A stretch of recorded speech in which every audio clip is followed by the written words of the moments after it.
Em 1973, Bob Fosse ganhava o Oscar pelo filme Cabaré. Por que ele ganhou? E ele merecia ganhar? É hora de relembrarmos como foi a corrida, os contextos e principalmente os indicados.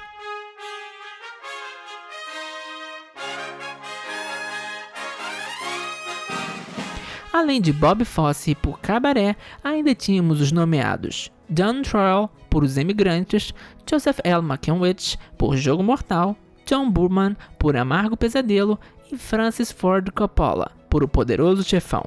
Este foi um ano com grandes diretores concorrendo, que se afunilou numa grande disputa entre dois diretores e que se transformaria numa questão histórica.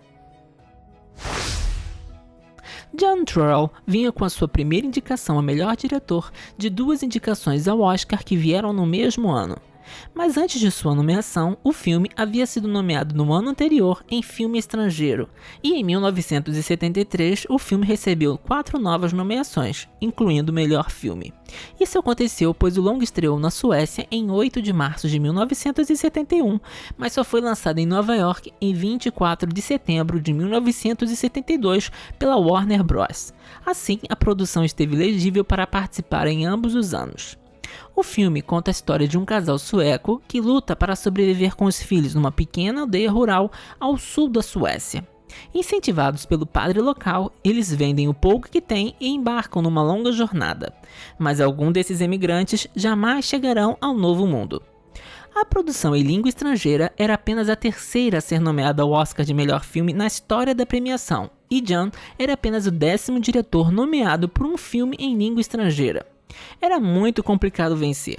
Para muitos da academia, a sua indicação já era considerada uma grande vitória. E essa premissa foi usada para muitas indicações posteriores a outros diretores na mesma condição. A primeira vitória de um diretor por um filme em língua estrangeira só veio em 2019 para Alfonso Cuarón por Roma. Joseph L. Mankiewicz vinha com a sua 10ª e última indicação de carreira, sendo a 4ª em melhor diretor. Joseph já era uma lenda viva e era amado pela academia. Tinha 4 estatuetas, sendo 2 de diretor por anos consecutivos.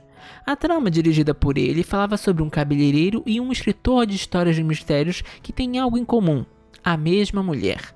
Enquanto o primeiro é um amante apaixonado que não sabe como sustentar as extravagâncias da amada, o segundo é um marido que está cansado do relacionamento e pretende ficar com a amante. Assim, os dois começam a tentar enganar um ao outro em um duelo de inteligência. Joseph anunciava que estava se afastando do mundo do cinema e este seria o seu último filme. A indicação dada ao diretor foi vista como uma homenagem da academia pela longa e muito bem premiada carreira. A vitória dele era mesmo ter o fim de sua carreira ainda sendo nomeada como o melhor diretor ao Oscar, um término no topo. John Boorman vinha com a sua primeira nomeação em diretor, tendo ainda uma segunda nomeação neste mesmo ano. A trama dirigida por ele era sobre um grupo de amigos que decide descer pela última vez as correntezas de um rio antes que o mesmo se torne uma represa. Apesar de advertidos pelo pessoal da região, ignoram os perigos existentes e partem rumo a uma arriscada aventura. Boorman vinha com uma surpresa da temporada de premiações. Sendo apenas o 4º filme da carreira, a academia via sua nomeação como uma vitória e esperava que o diretor surgisse no futuro com novas chances. Ele até aquele momento não havia ganho nenhum prêmio importante.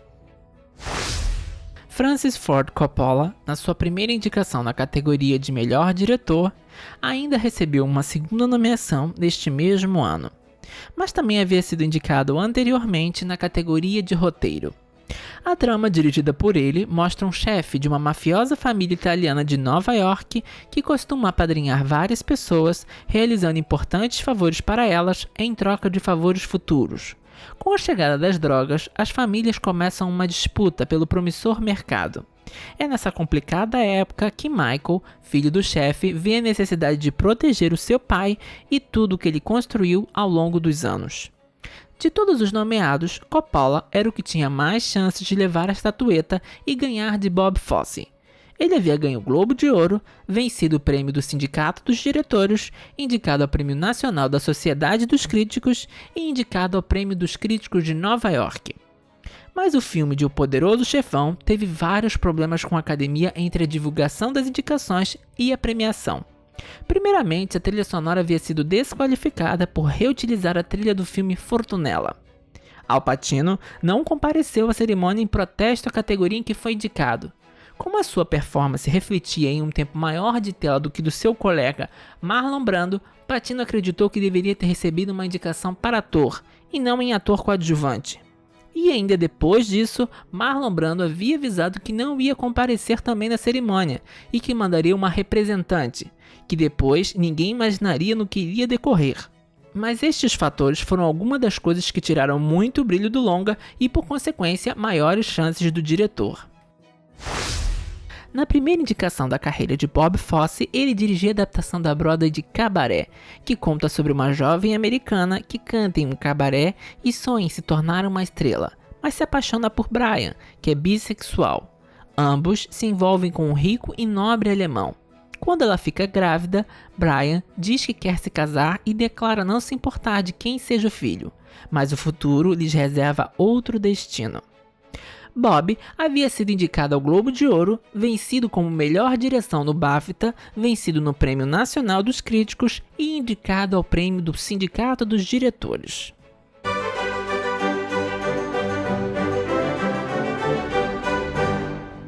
Um conjunto de fatores beneficiou a vitória de Fosse. Primeiramente, era o ano dele.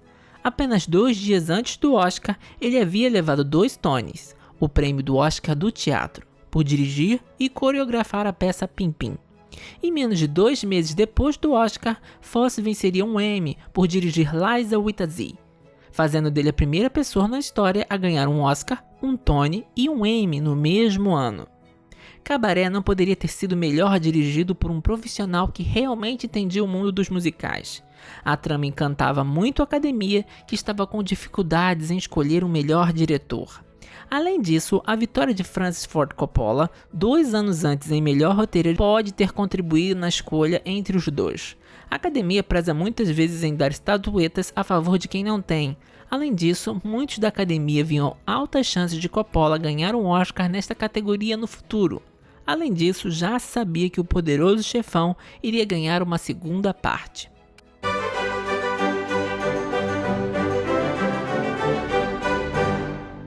Sim, Bob Fosse merecia o Oscar, assim como Coppola merecia. Foi realmente um ano em que cada voto deve ter sido muito valioso para a vitória. Não podemos fazer uma avaliação de merecimento com os olhos de hoje, já que O Poderoso Chefão se tornou um filme mundialmente popular, muito mais que Cabaré. Por isso, muitos acham um absurdo que Coppola tenha perdido a estatueta. Mas temos sempre de analisar apenas o ano e não o que aconteceu depois, só tendo em conta o que aconteceu naquela época e momento. Fosse estava numa onda de grande sucesso. A sua direção é extremamente técnica e um espetáculo que deve ser visto para ser entendido. E não podemos esquecer que a academia deu uma estatueta para Coppola naquele ano por roteiro adaptado, ou seja, tentaram arranjar uma forma para que ambos fossem premiados.